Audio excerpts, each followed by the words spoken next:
Kenyataan oleh Majlis Raja-Raja tentang siasatan terhadap Satu Malaysia Development Berhad, 1MDB baru-baru ini adalah selari dengan kemahuan kerajaan berkenaan siasatan terhadap syarikat itu.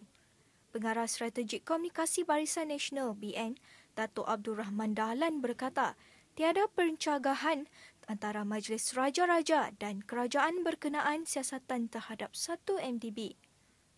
Tambahnya, Perdana Menteri Datuk Seri Najib Razak juga sebelum ini meminta tempoh 6 bulan untuk menyelesaikan 1MDB dan dijangka akan berakhir Januari tahun hadapan. Abdul Rahman yang juga Menteri Kesejahteraan Bandar, Perumahan dan Kerajaan Tempatan berkata demikian kepada pemberita selepas merasmikan program transformasi sosial strategi lautan biru kebangsaan di Alor Star.